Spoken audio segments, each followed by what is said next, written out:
해볼까 TV.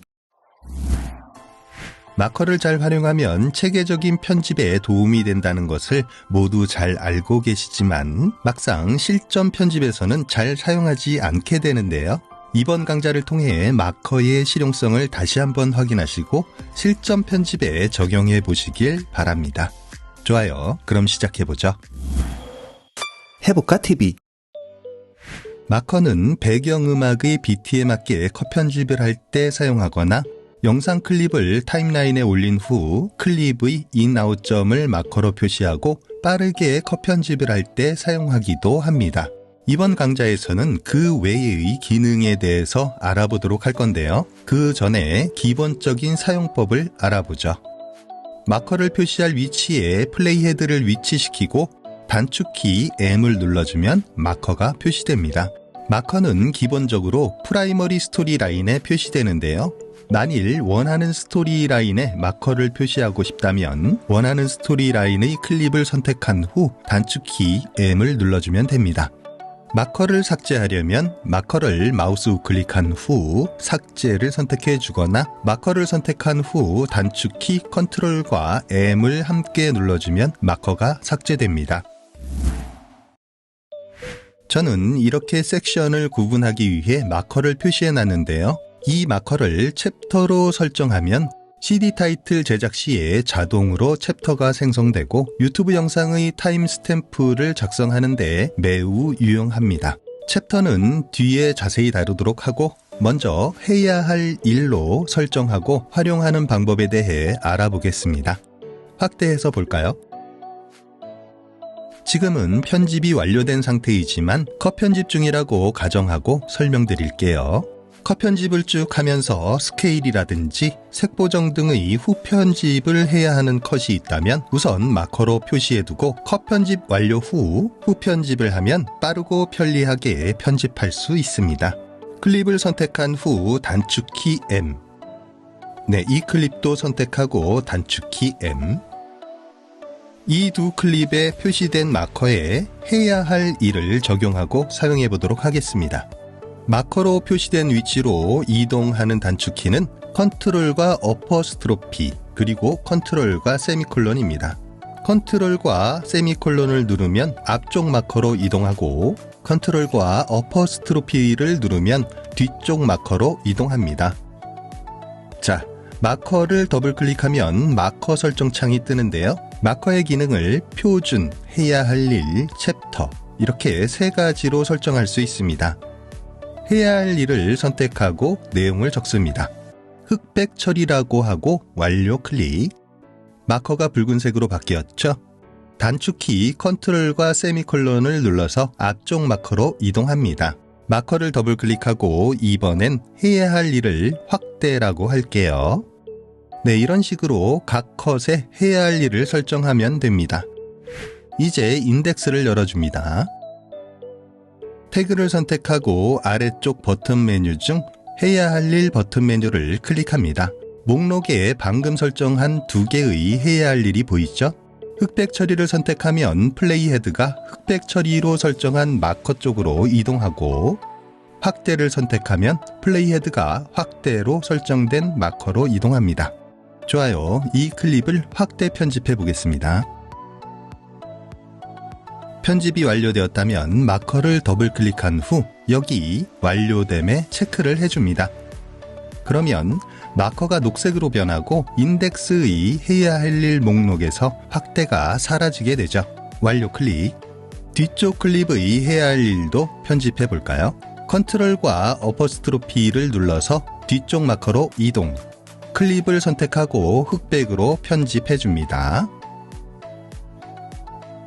마커를 더블 클릭한 후 완료됨에 체크를 해줘도 되지만 마커를 마우스 우클릭하고 완료됨을 선택해줘도 됩니다.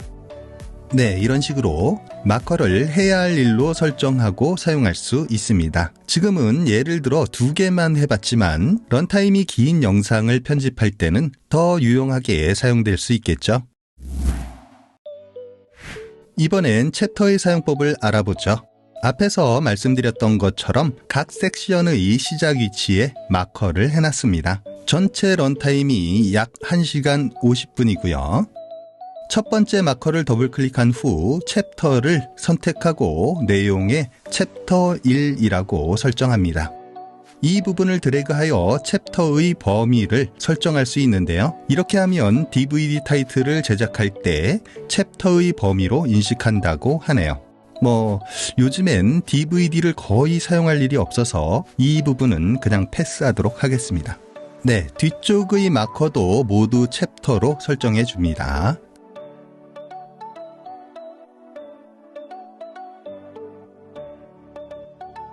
자, 이제 인덱스를 열고 태그가 선택된 상태에서 아래쪽 버튼 메뉴 중 챕터를 선택해 줍니다. 어때요? 챕터로 설정한 마커들이 모두 보이죠? 각각의 챕터를 선택하면 타임라인상의 해당 마커로 플레이헤드가 이동합니다. 원하는 챕터로 빠르게 이동할 수 있어서 런타임이 긴 영상을 편집할 때 아주 유용합니다. 또한 위치 탭을 보면 마크된 부분의 타임코드가 보이죠? 이 타임코드를 유튜브 영상 업로드 시 타임스탬프로 설정하면 유튜브 플레이어의 타임라인에 설정된 위치가 챕터로 표시되어 시청자들이 쉽게 원하는 챕터의 내용을 볼 수 있는데요. 이 타임스탬프는 내용 설명란에 각 챕터의 타임코드를 적어주면 작동합니다. 런타임이 긴 유튜브 영상의 경우 타임스탬프는 필수라고 할 수 있는데요. 요즘은 편집 후 타임스탬프를 생성해주는 플러그인도 있다고 합니다. 해볼까 TV. 컴파운드 클립을 활용하면 타임라인을 깨끗하게 정리할 수 있고 반복 사용되는 편집 요소의 사용과 수정을 좀 더 쉽게 할 수도 있습니다. 여러 층의 스토리라인 편집을 하기 위해 컴파운드 클립의 사용은 필수라고 할 수 있는데요. 좀 더 가볍게 편집하고 렌더링할 수 있는 컴파운드 클립에 대해 알아보겠습니다. 좋아요, 시작해볼까요? 간단히 말해 컴파운드 클립은 여러 개의 클립들로 구성되어 있는 타임라인의 일정 구간을 그룹화해주는 것인데요. 앞선 강좌에서 챕터마다 마커로 표시하는 것이 편집에 도움이 된다고 말씀드렸었죠. 이 영상의 챕터 역시 이렇게 챕터 마크를 해서 각 섹션을 구분해 놓았는데요. 챕터 마크를 더블클릭해서 열어보면 오프닝, 인트로, 그리고 열린 군정, 희망 복지 등의 섹션으로 구분해 놓았고 뒷부분엔 아우트로, 엔딩으로 구분해 놨습니다. 이제 각 챕터를 컴파운드 클립으로 깔끔하게 정리해 볼까요? 챕터와 챕터 사이에 트랜지션이 적용되어 있는데요. 트랜지션이 적용되어 있는 상태에서 그냥 컴파운드 클립으로 만들어주는 것이 좋습니다. 이유는 뒤에 말씀드릴게요.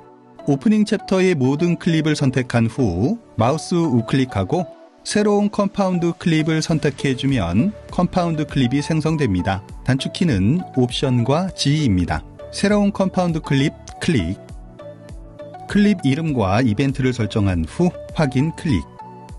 네, 복잡했던 오프닝 챕터가 깔끔하게 하나의 컴파운드 클립으로 정리됐죠. 트랜지션은 그대로 있습니다. 컴파운드 클립의 시작점에 있는 이 아이콘은 이 클립이 컴파운드 클립이라는 표시입니다. 이 아이콘을 클릭하면 컴파운드 클립 안의 내용을 확인할 수 있는데요. 끝부분의 하얀색 라인은 컷 편집된 부분을 뜻합니다. 프라이머리 스토리 라인의 마지막 클립이 컷 편집 라인보다 조금 더 길죠? 이것이 트랜지션이 있는 상태에서 컴파운드 클립으로 만들어야 하는 이유입니다. 만일 트랜지션이 적용되지 않은 상태에서 컴파운드 클립을 만들면 클립의 끝이 컷 라인과 딱 맞게 돼서 트랜지션 작업을 하기 위해 재편집을 해야 하는 불편을 겪게 됩니다. 이제 오프닝 챕터에 수정이 필요하다면 수정을 한 후 상단의 뒤로 가기 버튼을 클릭합니다. 어렵지 않죠? 컴파운드 클립의 해제 역시 쉬운데요. 단축키만 눌러주면 됩니다. 해제 단축키는 Shift와 커맨드와 G입니다. 자, 인트로 부분도 컴파운드 클립으로 만들어 보겠습니다. 방법은 동일하지만 주의해야 할 점이 있는데요. 두 번째 챕터부터는 배경음악과 효과음 등이 앞의 챕터와 연결되어 있는 경우가 있습니다. 네, 이렇게 컷 편집된 부분보다 앞쪽에 배치되어 있죠. 이런 클립들은 제외하고 컴파운드 클립으로 묶어줘야 합니다. 역시 트랜지션이 적용된 상태에서 인트로 챕터의 클립들을 선택한 후 컴파운드 클립으로 만들어 줄 건데요. 이번엔 단축키 옵션과 G를 함께 눌러서 만들어 보죠. 클립 이름은 인트로라고 하기 전에 클립 하나가 선택되지 않았네요. 이런 실수를 하면 안 되겠죠. 클립 이름은 인트로라고 하고 다시 확인 클릭. 자, 이렇게 배경음악과 효과음은 그대로 남겨두고 컴파운드 클립을 만들었습니다. 뒷부분의 챕터들도 컴파운드 클립으로 만들어 줄게요.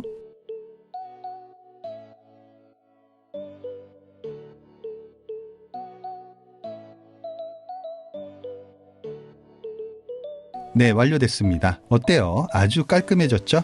네, 이렇게 챕터별로 컴파운드 클립을 만드는 방법과 유의할 점을 알아봤는데요. 이제 컴파운드 클립의 활용 예를 간단하게 몇 가지 알아보도록 하겠습니다. 챕터별로 컴파운드 클립을 만들어 놓은 경우 챕터의 순서를 바꾸는 것이 아주 용이합니다. 그냥 이렇게 드래그해서 이동만 하면 끝이죠. 오프닝 챕터를 열어보죠. 네, 여기 컴파운드 클립이 몇 개 있는데요. 열어보면 구름이 흘러가는 항구의 타임랩스 영상인데요. 이것은 몇 개의 클립을 합성하여 만든 페이크 타임랩스 영상입니다. 이 영상의 제작 과정이 궁금하신 분은 우측 상단에 링크를 참고하시고요. 어쨌든 이렇게 여러 개의 클립을 합성하여 하나의 영상을 만드는 경우 컴파운드 클립으로 묶어서 하나의 클립으로 사용하면 색 보정, 트랜지션 등의 작업 시에 아주 용이합니다. 아우트로 챕터에도 컴파운드 클립이 있습니다. 네, 여기 있죠? 열어보면 보시는 것처럼 30여 개의 스토리 라인으로 편집되어 있는데요. 번짐 효과 아래에 영상 클립을 배치하는 작업이 반복되어 있습니다. 간단하게 영상 클립만 교체하면 메인 타임라인에서 바로 변경되도록 구성해 놓았는데요. 이렇게 많은 스토리 라인을 메인 타임라인에 올려서 작업하면 속도도 느려질 뿐만 아니라 굉장히 불편하겠죠. 이럴 때 컴파운드 클립을 활용하면 메인 타임라인은 깔끔하게 유지할 수 있습니다. 공공기관 홍보 영상의 경우 영상의 시작과 끝에 로고를 넣는 경우가 종종 있습니다. 이런 경우 컴파운드 클립으로 만들어 놓으면 유용한데요. 끝의 컴파운드 클립을 복사해서 시작점에 배치하기만 하면 됩니다.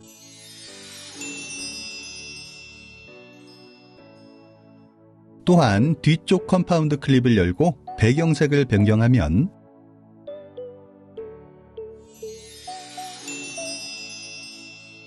앞쪽도 동일하게 변경되고 여러가지 배경색으로 변경하거나 로고를 변경해야 할 경우에도 아주 편리합니다.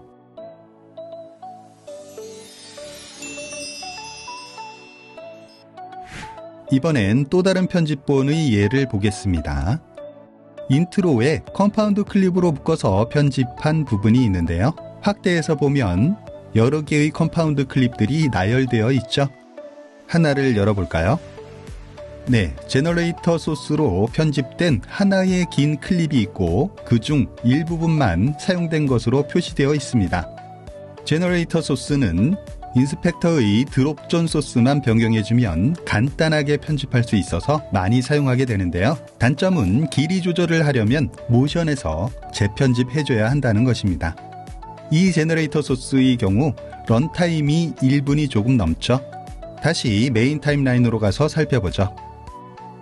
인트로 부분의 길이가 약 38초입니다. 네, 눈치채셨겠지만 인트로에 나열된 컴파운드 클립들은 사실 하나의 컴파운드 클립입니다. 앞에서 열어봤던 컴파운드 클립을 배경음악과 나레이션에 맞게 잘라주고 리타임 편집해 준 것인데요. 클립을 모두 선택하고 스피드를 확인해 보면 각각 다른 속도로 리타임 된 것을 알 수 있습니다. 이처럼 제너레이터 소스로 편집된 경우 컴파운드 클립으로 변환하고 컷과 리타임 편집해주면 전체 영상과 잘 어울리는 편집이 가능합니다. 자, 이제 마지막으로 한 가지 더 알아보죠. 엔딩 배경으로 사용된 이 컴파운드 클립을 복사해서 옆쪽에 놓고 네, 동일한 컴파운드 클립이죠. 오른쪽 컴파운드 클립을 열고 수정해 주겠습니다. 네, 수정됐죠? 이제 메인 타임라인으로 돌아가서 확인해 보면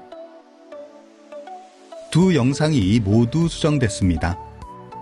원본도 역시 동일하게 수정됐죠. 예, 다시 원래대로 되돌려 놓고 복사한 후 이번엔 복사본을 편집해도 원본은 수정되지 않도록 해보겠습니다. 복사본을 선택하고 메뉴에서 클립 탭을 열고 새로운 상위 클립 참조를 클릭합니다. 자, 이제 복사본을 수정해 볼게요.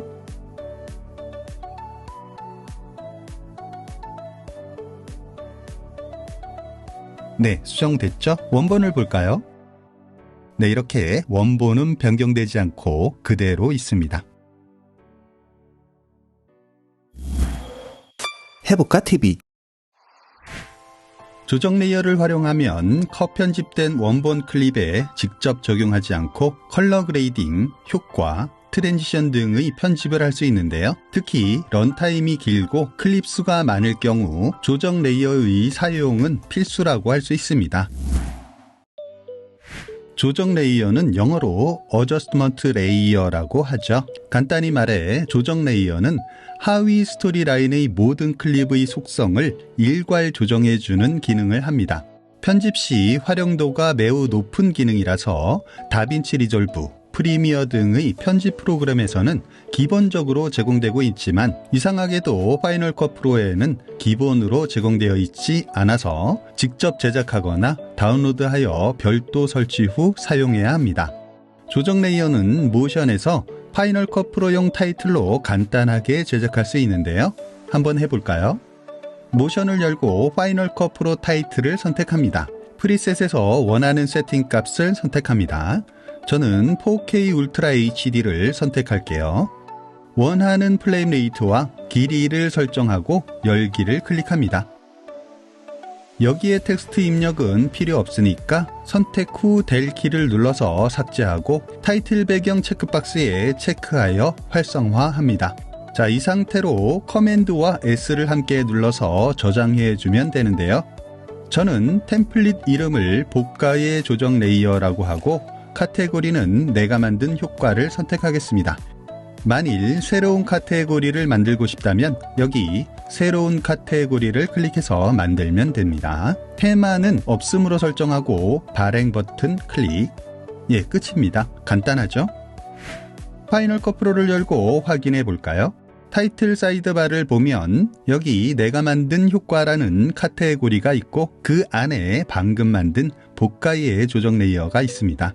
만일 모션 프로그램이 없어서 못 만드시는 분들은 내용 더보기의 다운로드 링크를 참고하세요. 자, 이제 조정 레이어의 활용 방법 몇 가지를 알아보죠. 조정 레이어는 보편적으로 전체적인 색 보정, 컬러 컬렉션 혹은 색 등급, 컬러 그레이딩 작업에 활용됩니다. 예를 들어 첫 번째 클립을 색 보정한 후 옵션과 커맨드와 C를 눌러서 속성을 복사하고 다음 클립을 선택한 후 Shift와 커맨드와 V를 함께 눌러서 속성 붙여넣기를 하거나 전체 클립을 선택한 후 속성 붙여넣기를 하는데요. 이 방법은 런타임이 긴 영상이거나 클립 수가 많을 경우 시간이 많이 걸리고 수정이 용이하지 못하다는 단점이 있습니다. 조정 레이어를 사용하면 모든 클립을 한 번에 색 보정할 수 있어서 편리하고 수정 또한 용이하죠. 또한 선명, 샤픈 효과를 주거나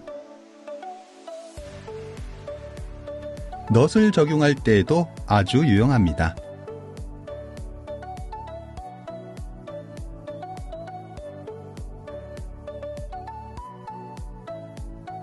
그 외의 활용 방법도 알아볼까요? 조정 레이어는 트랜지션으로 활용할 수도 있는데요. 트랜지션에 사용하기 위한 1초 길이의 조정 레이어를 하나 더 만들었습니다. 트랜지션이 적용될 위치에 조정 레이어를 올려놓고 컷 부분에 플레이 헤드를 위치시킨 후 단축키 M을 눌러서 마커를 하나 만들어줍니다. 그리고 이펙트를 하나 적용해 줄 건데요. 저는 배드 TV를 적용해 볼게요. 플레이 헤드를 조정 레이어의 시작점에 위치시키고 어마운트 키프레임을 하나 만든 후 0으로 설정합니다. 롤도 필요하다면 적용해 주고요. 플레이 헤드를 마커에 위치시키고 어마운트 값을 100으로 설정합니다. 다시 플레이 헤드를 조정 레이어의 끝점에 위치시키고 어마운트 값을 0으로 설정합니다. 한번 볼까요?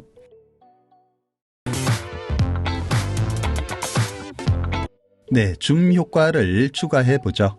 플레이 헤드를 조정 레이어의 시작점에 위치시키고 전체 크기 조절 키프레임을 하나 만든 후 플레이 헤드를 조정 레이어의 끝점에 위치시키고 전체 크기 조절의 키프레임을 하나 만들어 줍니다.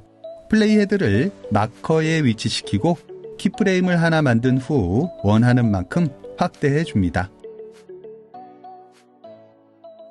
다시 한번 볼까요?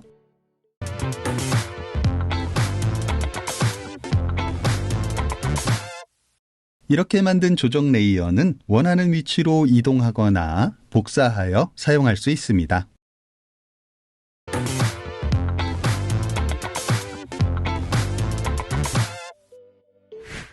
또 다른 트랜지션을 만들어 볼까요? 빠르게 이동하는 패스트 트랜지션을 만들어 보겠습니다. 조정 레이어를 조금 짧게 만들고 컷 부분을 자르기 해줍니다.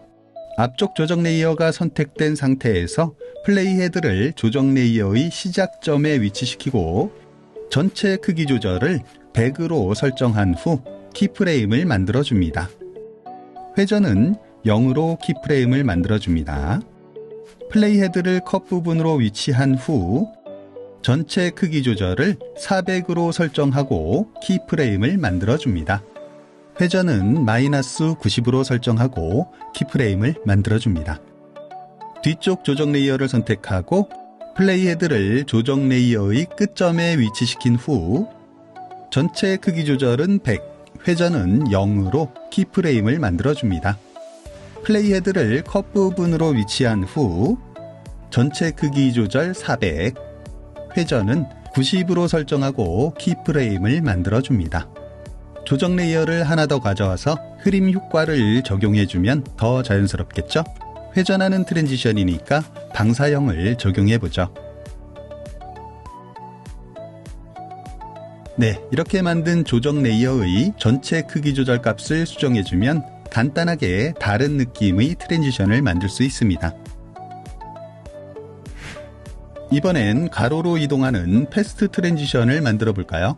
앞과 동일하게 조정 레이어를 배치하고 앞쪽 조정 레이어가 선택된 상태에서 플레이 헤드를 조정 레이어의 시작점에 위치시킨 후 위치의 X축 값이 0인 상태에서 키프레임을 만들어 줍니다. 플레이 헤드를 컷 부분으로 위치한 후 X축 값을 1920으로 설정합니다. 풀 HD이기 때문에 1920으로 입력한 것이고요. 4K의 경우는 3840을 입력하면 되겠죠. 뒤쪽 조정 레이어를 선택하고 플레이 헤드를 조정 레이어의 끝점에 위치시킨 후 위치의 X축 값이 0인 상태에서 키프레임을 만들어줍니다.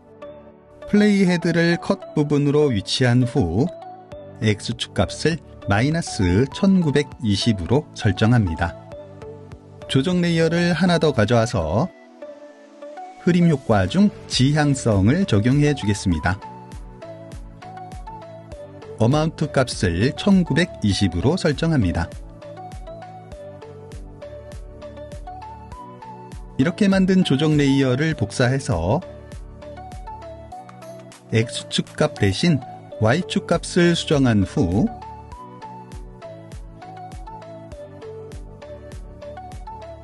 지향성 효과의 앵글 값을 90도로 수정하면 세로로 이동하는 패스트 트랜지션이 됩니다.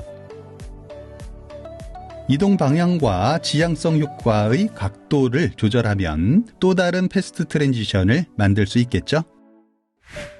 네, 이번엔 음악에 맞춰 확대되는 점프 컷을 만들어 보겠습니다. 1초 조정 레이어를 타임라인에 올리고 시작점의 전체 크기를 100으로 설정한 후 키프레임을 만들어줍니다. 끝점의 전체 크기는 200으로 설정하고 키프레임을 만들어줍니다. 그리고 이렇게 뚝뚝 잘라준 후 하나 걸러 하나씩 조정 레이어를 삭제해줍니다. 잘린 조정 레이어를 간격 없이 붙여준 후 배경음악에 맞는 위치에 배치합니다. 어때요? 그럴싸하죠? 만일 조정 레이어를 사용하지 않고 클립으로만 제작하려면 클립마다 복사하여 스케일 조절을 한 후 잘라내고 붙이고 많이 번거로운 작업을 해야 합니다. 수정 또한 어렵고요. 하지만 조정 레이어를 활용하면 편리하겠죠? 배경음악의 동일한 비트 부분에 복사하여 붙여넣기 하면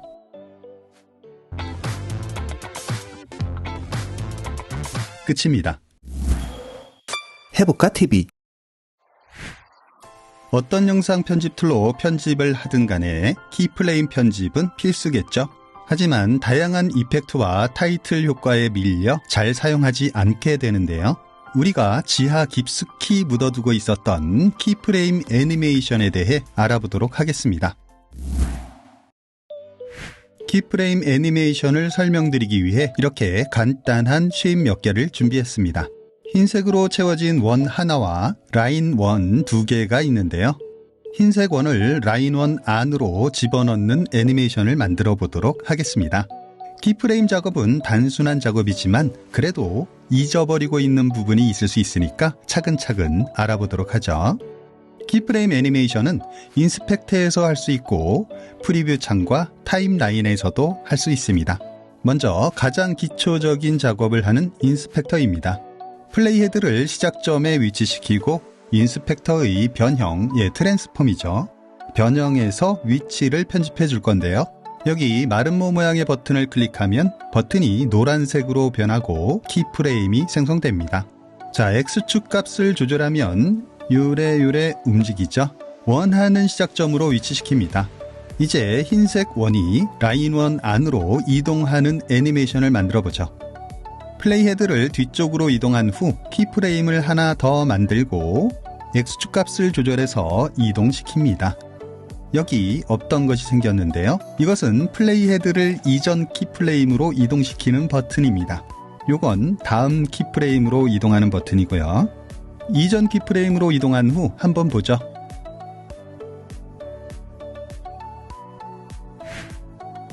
플레이헤드를 중간으로 이동한 후 키프레임을 하나 더 만들어 보겠습니다. 이번엔 Y축 값을 조절해 보죠. 아래쪽으로 시작점으로 가서 확인해 볼까요? 곡선으로 이동하네요. 맞아요. 처음 파이널 컷 프로로 키프레임 작업을 했을 때 위치 지정을 했는데 자꾸 이상한 방향으로 휘어지면서 이동하는 거죠. 얼마나 짜증났던지. 이유는 간단했는데 그 이유를 몰랐으니 얼마나 답답했겠어요. 그쵸? 이유와 해결 방법은 잠시 후에 알아보기로 하고, 자, 이번엔 가운데 키프레임에서 원의 크기를 조금 작게 해보겠습니다. 우선 시작점과 끝점의 스케일을 100%로 설정하고 키프레임을 만들어줍니다. 그리고 가운데 키프레임으로 가서 스케일을 50%로 설정합니다. 간단하죠?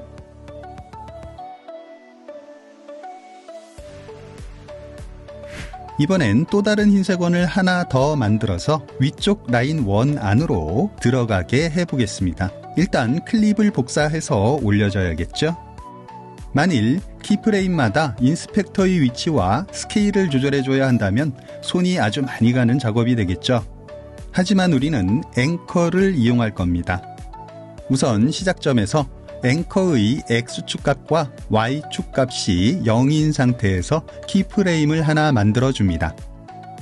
끝점으로 가서 키프레임을 추가하고 Y축 값을 조절해서 라인 1 안에 위치시킵니다. 자, 한번 볼까요? 어때요? 어렵지 않죠? 이렇게 앵커를 응용하면 같은 동작으로 이동하는 개체를 원하는 위치로 보낼 수 있습니다. 자, 이제 프리뷰 창에서 키프레임 애니메이션을 만들어 볼 건데요. 그 전에 모든 작업을 원위치로 돌려놓습니다. 복사했던 클립은 삭제하고 생성된 노란색 키프레임 위에 마우스를 가져가면 마이너스 표시가 보이죠? 클릭하면 키프레임이 삭제되는데요. 우리는 초기화할 거니까 하나씩 삭제할 필요가 없겠죠. 그냥 매개 변수 재설정, 영어 메뉴는 프리셋 파라미터라고 돼 있을 겁니다. 이 매개 변수 재설정을 클릭해주면 됩니다. 좋아요. 준비가 끝났으니까 이제 프리뷰 창에서 키프레임 작업을 해보죠. 앞과 동일한 키프레임 편집을 프리뷰 창에서 해보겠습니다. 플레이헤드를 시작점으로 위치시키고 여기 변형, 트랜스폼이죠? 변형 버튼을 클릭합니다. 인스펙터의 이 버튼 역시 동일한 기능을 합니다. 프리뷰 창을 볼까요? 왼쪽 상단에 인스펙터에서 봤던 버튼이 보이죠? 키프레임 생성, 이전 키프레임으로 이동, 다음 키프레임으로 이동하는 버튼입니다. 키프레임을 하나 만들어줍니다. 흰색 원의 중앙을 클릭한 상태로 드래그하면 이동하는데요. 노란색 선을 따라 이동하거나 쉬프트를 누른 상태에서 이동을 하면 정확한 수평 이동을 할 수 있죠.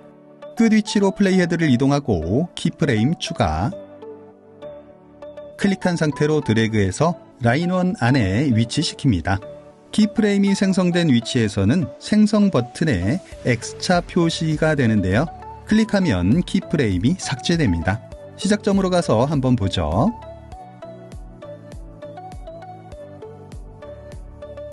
중간 부분에도 키프레임을 생성하고 아래쪽으로 위치시킵니다.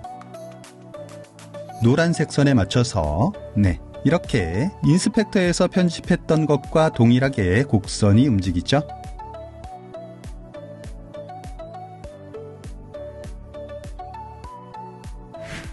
이제 앞에서 말했듯이 곡선으로 움직이는 이유를 알아보죠. 키프레임을 마우스 우클릭합니다. 선형, 부드럽게, 그리고 포인트 삭제, 금지, 비활성화가 있는데요. 지금은 부드럽게에 체크되어 있죠. 부드럽게를 선택하면 곡선, 선형을 선택하면 직선으로 움직이게 됩니다.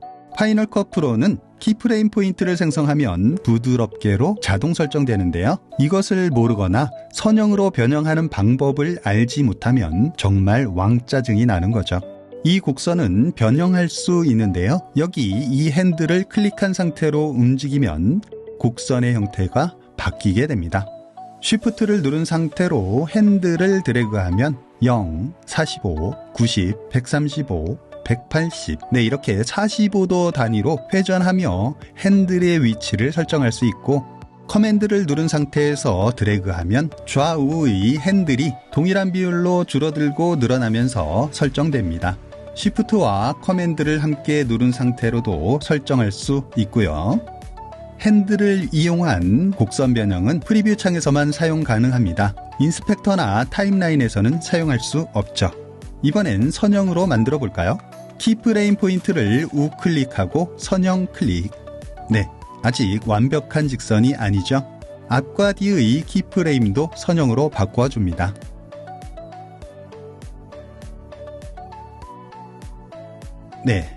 하지만 복잡한 움직임이거나 키프레임이 겹쳐있는 애니메이션일 경우 원하는 키프레임을 선택하는 것이 쉽지만은 않습니다. 그럴 땐 타임라인에서 키프레임 애니메이션 작업을 하면 쉽게 해결되는데요. 자, 그럼 이제 타임라인으로 가보죠.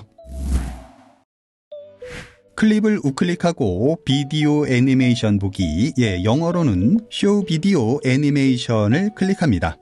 앞에서 만든 키프레임 작업이 그대로 있는데요. 타임라인의 비디오 애니메이션에서는 키프레임 생성을 할 수 없기 때문에 프리뷰 창이나 인스펙터에서 생성해 줘야 합니다. 하지만 비디오 애니메이션에서만 할 수 있는 아주 중요한 기능들이 있는데요. 하나씩 살펴보죠. 프리뷰 창이 평면도라면 비디오 애니메이션은 인면도라고 보시면 됩니다. 마그넷 기능으로 키프레임에 착착 달라붙어서 키프레임을 선택하는 데는 어려움이 없고, 앞에서 말씀드렸듯이 키프레임이 많이 겹쳐지는 애니메이션일 경우 프리뷰 창에서는 원하는 키프레임 선택이 어려울 수 있지만 비디오 애니메이션에서는 어렵지 않습니다. 여기 꺽쇠 모양을 클릭해서 팝업을 열어보면 각 변형 요소별로 키프레임을 표시할 수 있는데요. 위치를 선택해 보겠습니다. 위치 키프레임 하나만 표시되죠? 키프레임 포인트를 우클릭하면 선형과 부드럽게를 쉽게 선택할 수 있습니다. 타임라인 형태로 키프레임 포인트가 가로로 배치되기 때문에 키프레임이 어느 위치에 있든 쉽게 선택하고 설정할 수 있죠. 또한 키프레임의 위치를 이동해서 속도 조절을 할 수도 있습니다. 원래의 위치로 쉽게 되돌릴 수 있도록 표시가 되어 아주 편리하죠. 이동하고 확인해 볼까요? 원위치로 이동. 포인트와 포인트 사이의 점선 라인을 클릭한 후 드래그하면 선택한 구간의 포인트가 동시에 이동합니다. 프리뷰 창과 인스펙터에서 할 수 없는 또 다른 기능이 있는데요. 바로 투명도 조절입니다. 라인을 드래그하면 전체 투명도 조절이 가능하고, 옵션을 누른 상태로 라인을 클릭해서 포인트를 추가한 후 라인을 드래그하여 페이드 효과를 줄 수도 있습니다. 페이드 구간을 우클릭해서 베지어 곡선을 선택할 수 있고, 클릭하여 드래그하면 위치 변경이 가능합니다. 포인트를 드래그하여 페이드 구간의 길이를 조절할 수 있고, 옵션과 커맨드를 함께 누른 상태로 드래그하면 전체 라인의 이동이 가능합니다. 자, 이렇게 키프레임 애니메이션 설정 3총사를 적절하게 혼합하여 사용하면 되는데요. 저는 프리뷰 창과 타임라인에서 주로 키프레임 작업을 편집하고, 정확한 수치의 입력이 필요한 경우는 인스펙터에서 편집하고 있습니다. 해볼까 TV. 여러분들은 영상 편집에 마스크를 잘 활용하고 계신가요? 마스크를 잘 활용하면 색다른 영상 편집을 할 수 있는데요. 파이널 컷 프로의 기본 마스크 이펙트의 기능과 사용법을 알아보도록 하겠습니다. 이펙트 브라우저의 마스크 및 키잉을 보면 7개의 마스크 효과와 2개의 키어가 있습니다. 먼저 코너 마스크를 알아보죠. 이미지 클립을 하나 타임라인으로 가져오도록 하겠습니다. 사이즈를 맞춰주고, 여기 노란색 바탕의 1, 2, 3번 액자가 걸려 있는데요. 이곳에 영상을 배치해 보도록 하겠습니다. 이렇게 모서리가 직각인 사각형을 마스크로 따줄 때는 코너 마스크를 사용합니다. 이미지에 드래그 앤 드롭하여 적용해 볼까요? 인스펙터를 보면 적용된 것이 보이죠? 뷰어 창을 50%로 줄여준 후 다시 보면 사각 꼭지점에 원이 보입니다. 이 원을 클릭한 상태로 이동해서 마스크 작업으로 따낼 사각형의 각 모서리로 이동시킵니다. 처음엔 대충 비슷한 위치로 이동시키면 되고요. 이제 뷰어 창을 확대한 후 좀 더 세밀하게 모서리를 맞춰줍니다. 그리고 인스펙터에서 마스크 영역 반전, 인버트 마스크 에어리어죠. 여기에 체크를 해줍니다. 뷰어 창을 조금 더 확대하고 이제 더 세밀하게 포인트를 이동시킵니다. 사실 어느 정도 비슷하게 맞춰줘도 되지만 만일 상업용 영상이라면 꼼꼼하게 하는 것이 좋겠죠. 자, 인스펙터를 볼까요? 비슷한 수치가 2개씩 있습니다. 비슷한 수치를 좀 더 정확하게 동일한 수치로 입력할게요. 이 작업이 쓸데없어 보일 수도 있지만 뒤의 내용을 보면 그렇지 않다는 것을 알게 될 겁니다. 네, 다시 확대해서 확인해 보겠습니다. 왼쪽 하단의 포인트를 좀 더 수정해 줘야겠네요. 네, 좋아요. 이제 두 번째 액자도 마스크 작업을 해볼까요? 코너 마스크를 드래그해서 다시 적용해야 할까요? 네, 아닙니다. 이렇게 하면 앞쪽에서 한 작업을 또 해줘야 합니다. 자, 앞에서 설정한 코너 마스크를 복사해서 사용하면 시간을 절약할 수 있는데요. 어떻게 해야 할까요? 네, 속성 붙여넣기를 이용하면 되겠죠. 클립이 선택된 상태에서 옵션과 커맨드와 C를 함께 눌러서 복사한 후 Shift와 커맨드와 V를 눌러줍니다. 코너 마스크만 붙여넣기 하면 되니까 위치와 크기는 해제하고 붙여넣기 합니다. 네, 코너 마스크가 하나 더 생성됐죠? 새로 생성된 코너 마스크를 선택한 후 포인트의 위치를 수정해주면 되는데요. 세 개의 액자가 모두 같은 높이에 위치하고 있기 때문에 Y축 값은 그대로 두고 X축 값만 수정하면 됩니다. 앞에서 했던 것처럼 대충 이동시킨 후 확대하고 좀 더 세밀하게 위치를 수정해주면 되겠죠.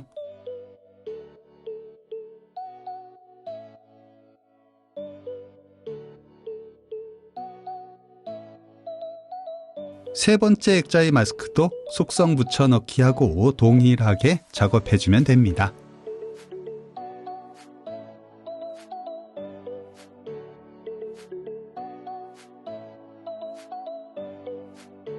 네, 이렇게 세 개의 코너 마스크가 만들어졌습니다. 이제 영상 클립을 하나 선택해서 마스크 작업을 한 클립 아래에 위치시킵니다. 사이즈를 조절해 줄게요. 액자보다 약간 크게 대충 줄여주면 됩니다.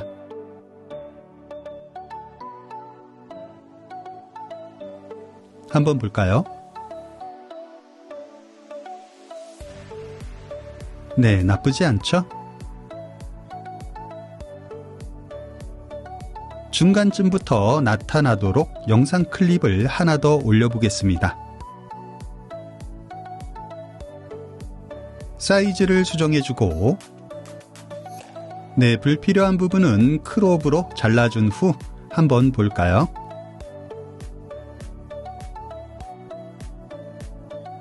네, 이제 마지막으로 디졸브가 되도록 불투명도 조절을 해주겠습니다.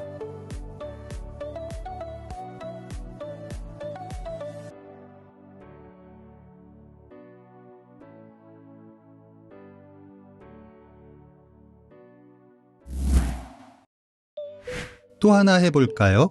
이번엔 정면이 아닌 기울어진 액자로 해보겠습니다. 사이즈를 맞춰주고 코너 마스크를 적용한 후 포인트를 코너로 이동합니다. 그런데 클립을 확대했기 때문에 코너가 보이지 않죠? 다시 스케일을 줄여주고 포인트를 맞춰줘도 됩니다.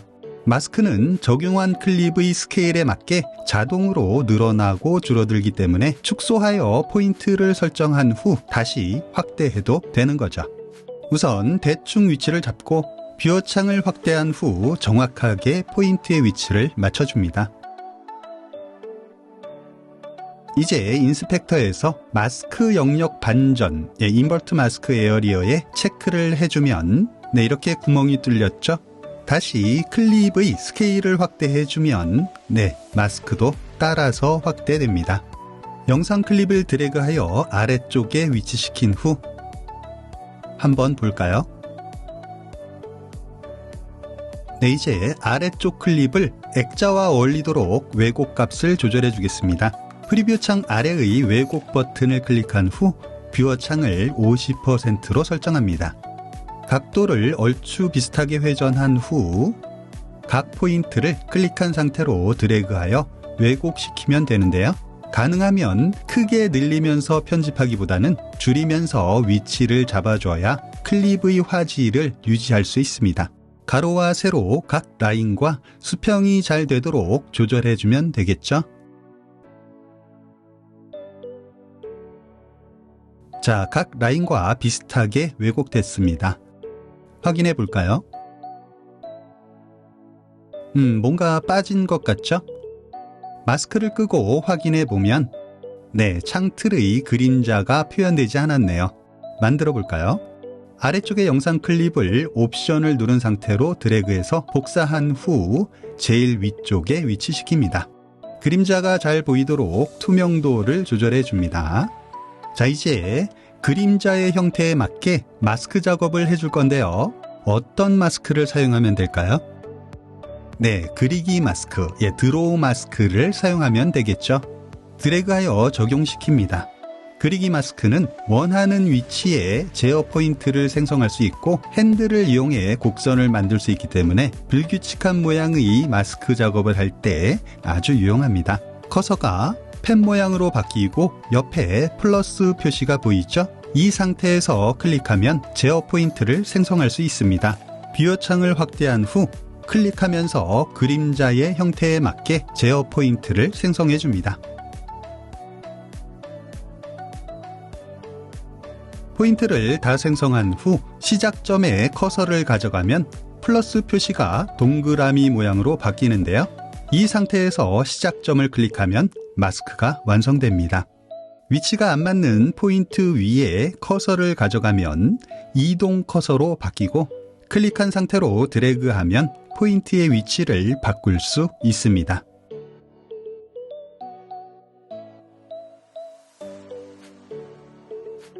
네, 그리기 마스크 작업이 끝났습니다. 클립의 투명도를 100%로 설정한 후 클립을 드래그하여 두 번째 스토리 라인으로 내려줍니다. 네, 제일 위쪽 클립을 선택한 후 코너 마스크를 활성화시킵니다. 그런데 그림자가 안 보이죠? 그리기 마스크를 적용한 클립의 노출과 채도값을 조절해서 어둡게 만들어주면 되는데요. 노출의 그림자, 미드톤, 하이라이트 중 그림자를 낮춰볼까요?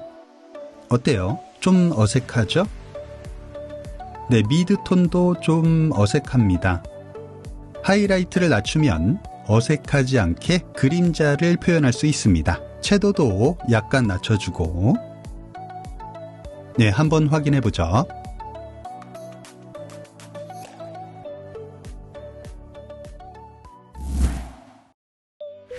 보신 것처럼 그리기 마스크, 드로우 마스크의 제어 포인트를 이용하면 불규칙한 모양의 마스크 작업을 해야 할 때 아주 유용한데요. 그리기 마스크의 제어 포인트를 이용한 편집 중 사람이 지나갈 때 그 위치에 맞춰서 자막이 나타나는 효과는 아주 많이 사용되고 있습니다. 한번 만들어 볼까요? 자, 이렇게 사람이 걸어가는 속도에 맞춰서 뒤쪽으로 자막이 나타나는 영상을 만들 건데요. 우선 위쪽에 자막 타이틀을 하나 만들겠습니다.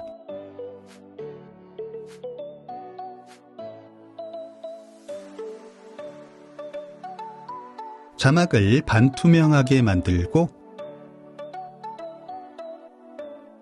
이쯤에서 멈춘 후 비어창을 확대합니다.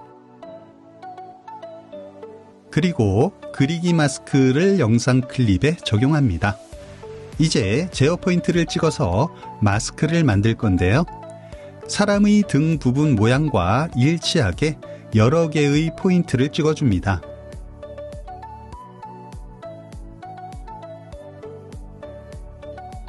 인스펙터에서 마스크 반전의 체크박스에 체크를 하여 활성화합니다.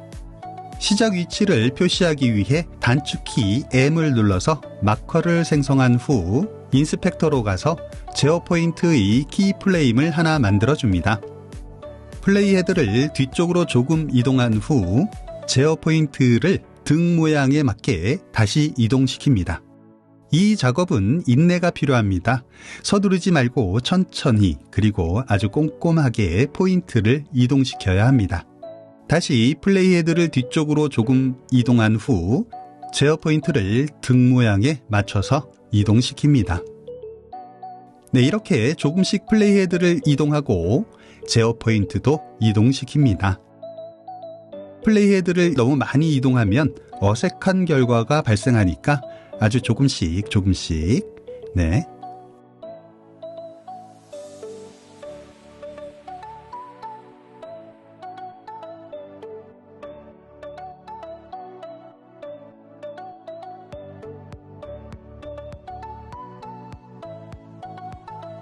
자, 다 됐네요. 끝부분에 마커를 하나 더 만들어 줄게요. 네, 이렇게 자막의 불투명도를 100%로 설정한 후 영상 클립을 옵션을 누른 상태로 드래그해서 자막 위로 복사합니다. 그리고 아래쪽 영상 클립의 그리기 마스크는 해제해 줍니다. 자, 한번 볼까요?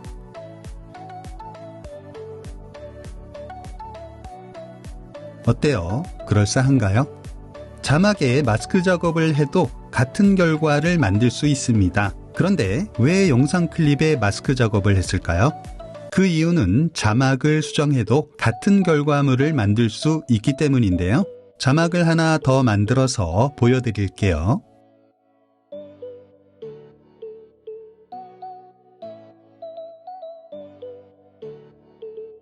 네, 이렇게 자막만 바꿔주면 됩니다. 쉽죠? 네, 점진적 마스크에 대해 알아보도록 하겠습니다. 샘플 영상은 관음도를 드론으로 촬영한 영상인데요. 날씨가 그리 좋지 않아서 하늘을 보면 그냥 하얗게 촬영됐죠. 점진적 마스크, 그라디에이트 마스크를 사용해서 하늘에 구름을 만들어 볼 건데요. 잘 어울릴 만한 구름 영상을 찾아서 이 영상이 좋겠네요. 위쪽에 올려놓은 후 점진적 마스크를 드래그하여 적용합니다. 이렇게 점점 흐려지면서 아래쪽 부분이 지워진 영상이 됐죠. 두 개의 원을 이용해서 적용 범위를 변경할 수 있는데요. 위쪽의 원은 중앙점의 위치를 이동할 수 있고 아래쪽의 원은 점차적으로 사라지는 범위를 설정할 수 있습니다. 이렇게 각도 조절도 할 수 있고요. 자, 두 개의 원을 조절해서 아래쪽 영상과 잘 어울리게 편집합니다. 네, 이 정도로 하고 한번 볼까요?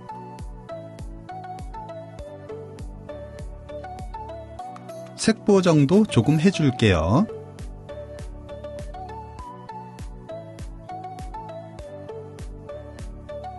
두 영상을 모두 선택하고 하늘이 조금 더 잘 보이도록 아래쪽으로 이동하겠습니다.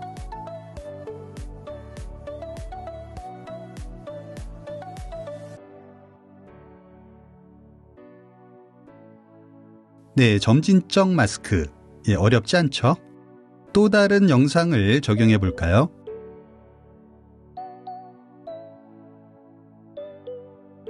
이 영상 역시 하늘에 구름이 없습니다. 구름 영상 클립을 위쪽으로 이동시킨 후 센터와 타겟을 다시 조절해주면 나쁘지 않죠? 하늘의 색을 조금 수정해주고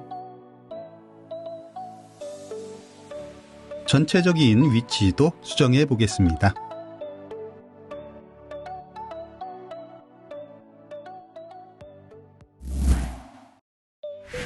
방금 전에 편집한 영상 클립을 모두 선택한 후 컴파운드 클립으로 만들어줍니다. 옵션을 누른 상태로 위쪽으로 드래그해서 복사해주고요.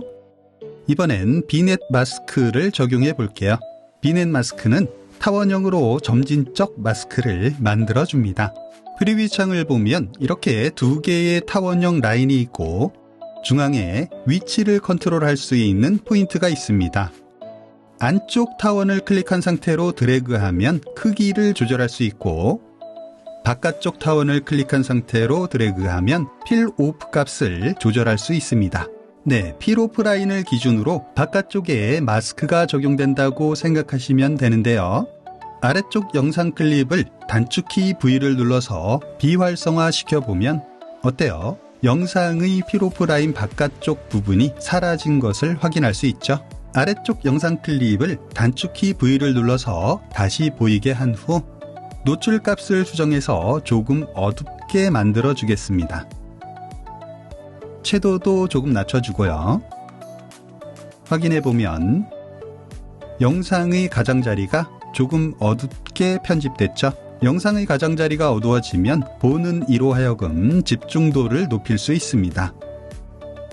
위쪽 영상 클립을 선택하고 조금 밝게 색 보정을 해주면 좀 더 집중도를 높일 수 있죠.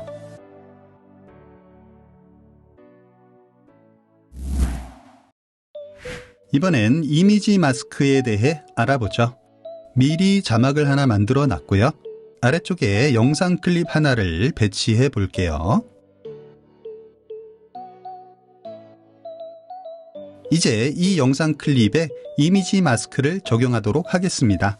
이미지 마스크는 로고나 자막 등의 형태를 마스크로 만들어 주는데요. 드래그해서 적용한 후 인스펙터에서 마스크 소스 선택 박스를 클릭합니다. 이제 자막 클립 위로 커서를 가져가면 뷰어창의 좌측에 자막이 보이죠? 뷰어창 좌측은 마스크 소스로 사용될 클립이고 우측은 마스크 적용된 상태를 보여주는 영상입니다. 자막 클립을 클릭한 후 뷰어창 우측 하단의 클립 적용 버튼을 클릭합니다. 마스크가 적용됐는데요. 자막만 보이죠? 자막 클립을 선택한 후 단축키 V를 눌러서 비활성화 시켜보면 자막 형태와 동일하게 영상 클립에 마스크가 적용된 것을 확인할 수 있습니다. 간단하게 응용 편집을 해볼까요? 영상 클립을 아래쪽으로 복사한 후 인스펙터에서 이미지 마스크를 해제합니다. 아래쪽 영상 클립이 서서히 나타나게 편집해 줄 건데요. 지난 키프레임 강좌에서 다뤘던 비디오 애니메이션의 불투명도를 이용하도록 할게요. 옵션을 누른 상태로 클릭해서 두 개의 키프레임을 만들고 앞쪽 키포인트를 아래로 내려서 서서히 나타나도록 한 후 페이드 구간을 우클릭해서 베이지 곡선 중 서서히 느려짐을 선택해보죠. 한번 볼까요?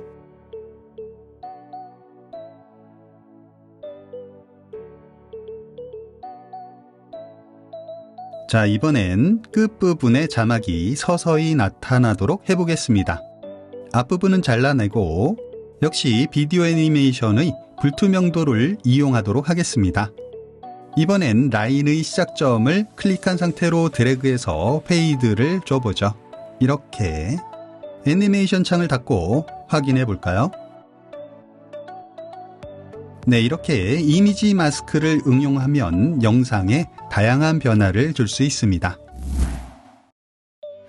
이번엔 모양 마스크에 대해 알아보겠습니다. 샘플로 준비한 클립은 아이패드입니다. 사각형 모양이니까 코너 마스크를 이용하면 될 것 같지만 아니죠.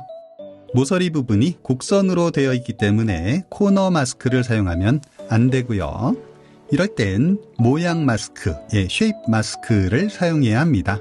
적용해 볼게요. 모서리 부분이 라운드진 사각형 모양의 빨간색 라인 2개와 5개의 제어 포인트가 있습니다.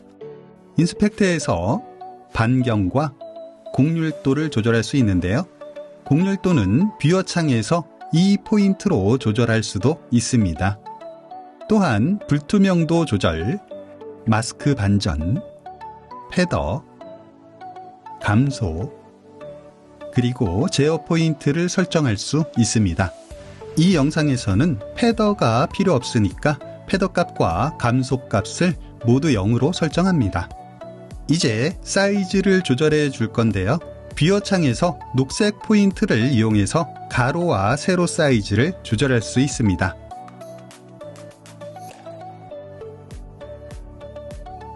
모서리의 곡률도도 조절해주고 인스펙터에서 마스크 반전의 체크박스에 체크를 해줍니다. 아래쪽에 영상 클립을 하나 배치한 후 한번 확인해 볼까요? 왼쪽 하단 모서리가 조금 잘못됐네요. 곡률도와 가로 사이즈를 조금 수정해 주겠습니다. 이제 됐네요. 모양 마스크, 쉐입 마스크는 모서리가 곡선인 마스크라는 것 잊지 마세요. 이번에 알아볼 마스크는 파이널 컷 프로가 10.6.6으로 업데이트되면서 기본 탑재되었던 장면 제거 마스크, 씬 리무버 마스크입니다. 미리 영상과 자막 클립을 배치해 놨는데요. 장면 제거 마스크는 업데이트 당시 팝콘 유저들에게 많은 관심을 받았던 마스크죠.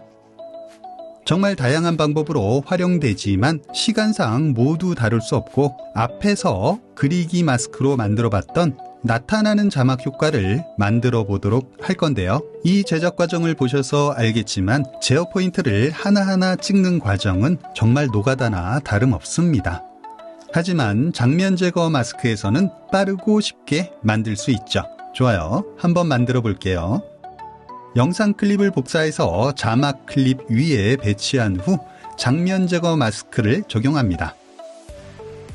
인스펙터를 보면 뭐 따로 설정할 것은 없고요. 참조 하나만 있는데요. 참조에서는 장면 제거의 기준이 될 지점을 선택할 수 있습니다.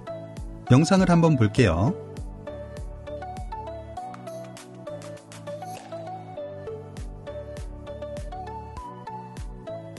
어때요? 적용만 했을 뿐인데 아주 깔끔하게 따졌죠?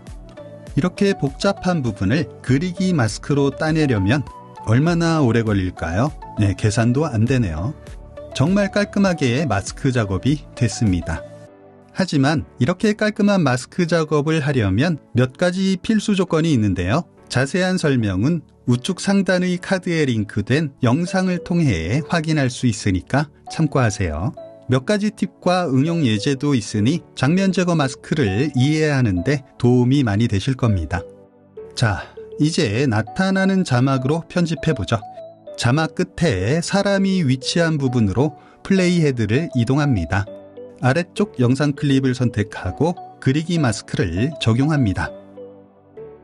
그리고 이렇게 아주 크게 사각형 형태로 클릭하여 제어 포인트를 만들어줍니다.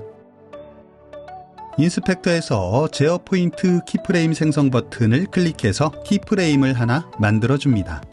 플레이 헤드를 뒤로 조금 이동한 후 마스크의 우측 라인에 마스크를 가져가면 이렇게 커서 모양이 이동 커서로 바뀌는데요. 클릭한 상태로 드래그하여 사람이 있는 부분까지 라인을 이동시킵니다. 다시 플레이 헤드를 뒤로 조금 이동한 후 라인 이동. 네, 이런 식으로 계속 라인을 이동시킵니다.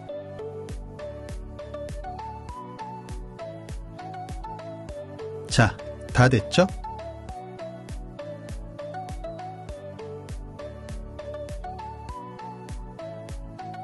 이제 인스펙터에서 마스크 반전 체크박스에 체크를 해줍니다.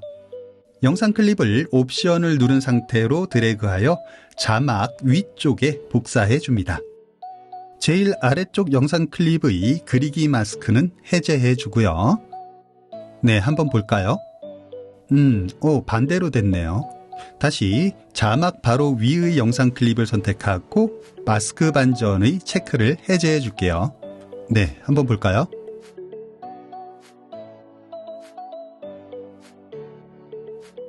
네, 깔끔하게 잘 됐죠? 네, 실수로 발견하긴 했지만 마스크 반전을 체크해주면 사라지는 자막 효과도 만들 수 있네요.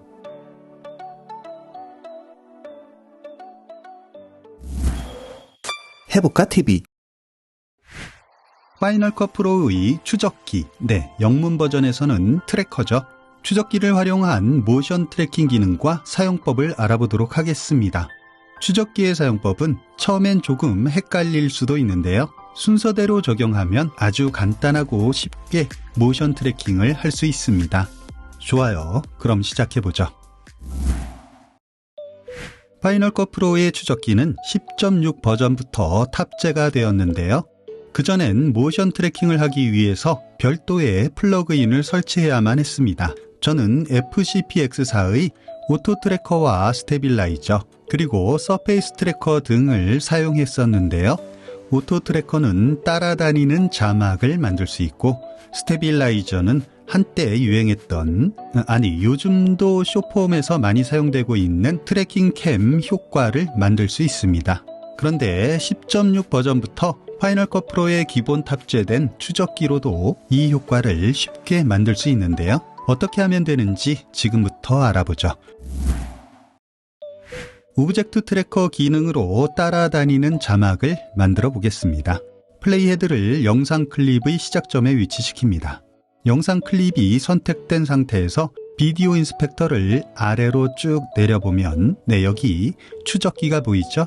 오른쪽의 플러스를 클릭하면 프리뷰 창에 이렇게 바둑판 모양 같은 것이 나타납니다. 이것을 적당한 크기로 조절한 후 트래킹의 기준이 될 대상체에 위치시켜야 합니다. 저는 헤드폰을 대상체로 정하겠습니다. 플레이헤드가 영상의 시작점에 있는지 확인하고 프리뷰 창 좌측 상단의 분석을 클릭합니다. 추적이 진행되고 대상체 트랙이 생성됩니다. 타이틀에서 기본 자막을 타임라인으로 가져와서 영상 클립 길이에 맞게 배치합니다. 위치도 잡아주고 텍스트를 오브젝트 트래커라고 수정해 줄까요? 네, 이제 자막이 선택된 상태에서 프리뷰 창 아래의 변형을 클릭하고 추적기 클릭, 추적기를 대상체 트랙으로 설정합니다. 다시 열고 다음에 추적기 적용 옵션을 보면 위치와 회전에 체크가 되어 있는데요. 회전의 체크는 해제합니다. 네, 다 됐습니다. 완료 클릭. 자, 한번 볼까요? 어때요? 참 쉽죠? 네, 이번엔 트래킹 캠 효과입니다. 이 효과를 만드는 과정이 복잡하다고 생각하시는 분들이 계시는데요. 순서대로 따라하기만 하면 매우 쉽게 만들 수 있습니다. 플레이헤드를 영상의 시작점에 위치시킨 후 영상 클립을 선택하고 옵션을 누른 상태로 드래그하여 위쪽에 복사합니다. 복사한 영상 클립은 단축키 V를 눌러서 비활성화합니다. 아래쪽 클립을 선택한 후 비디오 인스펙터에서 추적기의 플러스를 클릭. 이번에 트래킹의 기준이 될 대상체는 얼굴입니다. 분석 클릭. 확인해 볼까요? 네, 잘 따라갔죠?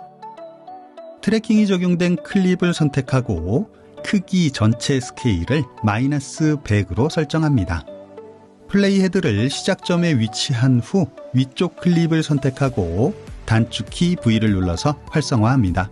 프리뷰 창 아래의 변형을 클릭하고 추적기 클릭, 추적기를 대상체 트랙으로 설정하고 다음에 추적기 적용 옵션에서 회전을 해제합니다. 확인해 볼까요? 네, 여기 빈 공간이 보이죠? 그리고 영상이 뒤집혀 있습니다.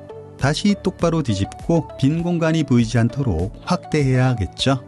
크기 전체 스케일을 -130으로 설정한 후 확인해 보죠.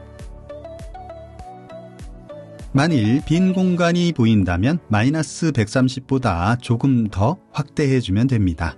네, 적당한 것 같으니까 완료를 클릭합니다. 머리 부분은 고정되어 있고 배경이 움직이는 트래킹 캠 영상이 됐습니다.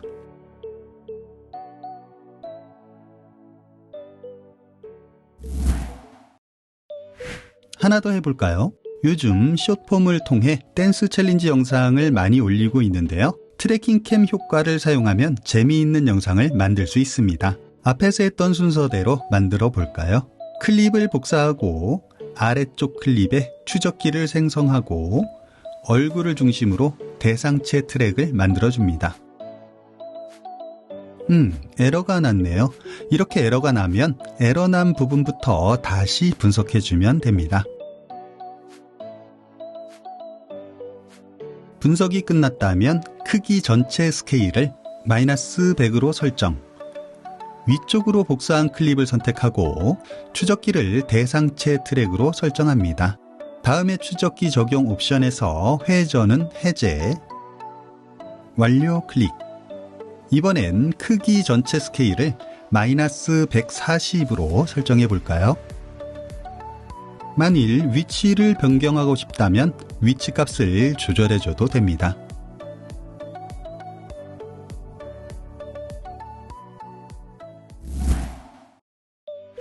파이널 컷 프로의 추적기를 이용해서 대상체를 따라다니는 모자이크를 쉽게 만들 수 있는데요. 이 댄서의 얼굴에 모자이크를 적용해 보겠습니다.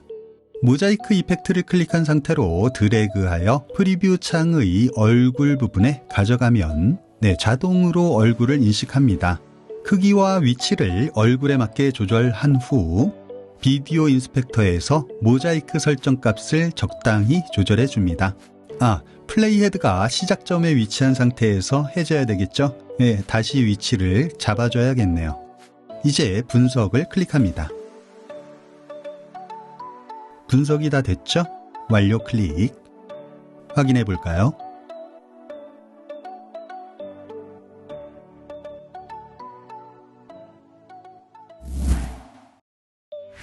이번엔 이 액자 안에 영상을 넣은 후 모션 트래킹 해보도록 하겠습니다. 추적기를 생성하고 트래킹의 기준이 될 대상체는 액자 안의 사진으로 설정하겠습니다. 분석 클릭. 네, 이제 분석까지는 쉽게 할 수 있죠. 앞에서 사용했던 텐서 영상을 복사해서 사용하도록 하겠습니다. 크기는 다시 100%로 수정하고 적용했던 추적기는 삭제해줍니다. 추적기 삭제 방법은 여기 꺽쇠를 클릭한 후 추적기 삭제를 클릭해주면 됩니다. 텐서 영상 클립을 선택하고 변형 클릭, 추적기를 클릭하고 추적기를 대상체 트랙으로 설정합니다. 완료를 클릭하기 전에 다시 추적기를 클릭한 후 다음의 추적기 적용 옵션에서 회전을 해제하고 액자가 점점 커지는 영상이니까 크기 조절에 체크해 줍니다. 영상 클립의 크기가 작아졌죠? 액자에 맞게 크기와 위치를 맞춰줘야 합니다. 그리고 자르기를 이용해서 영상의 좌우를 액자 크기에 맞게 잘라줍니다. 주의할 점은 플레이 헤드가 시작점에 있는 상태에서 모든 작업을 해야 한다는 것입니다. 완료 클릭. 사이즈가 조금 안 맞는 것 같네요. 수정해 주겠습니다. 네, 확인해 볼까요? 네, 완전히 정확하진 않지만 그럴싸하죠? 사실 유료 플러그인에 비해 정확도가 떨어지는 편입니다. 오차가 발생했다면 중간중간 키프레임을 생성해서 위치와 스케일을 잡아주면 됩니다.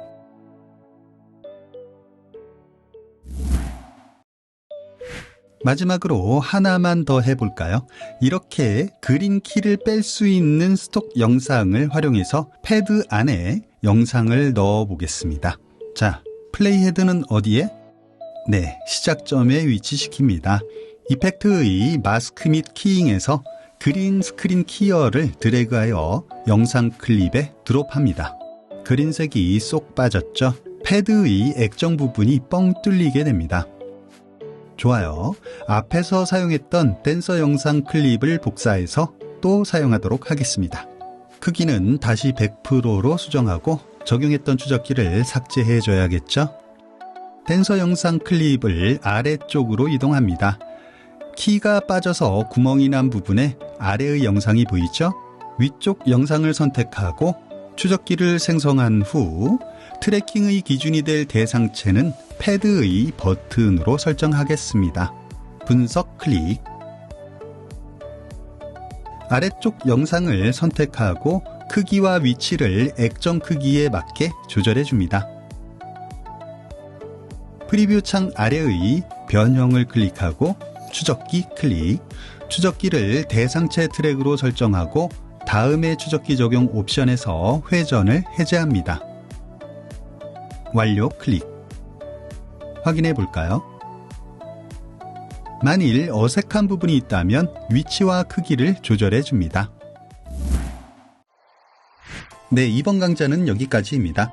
이번 강좌가 도움이 되셨다면 좋아요 꾹 눌러주시고요. 다음 강좌도 기대되신다면 지금 구독과 알림 설정하고 조금만 기다려주세요.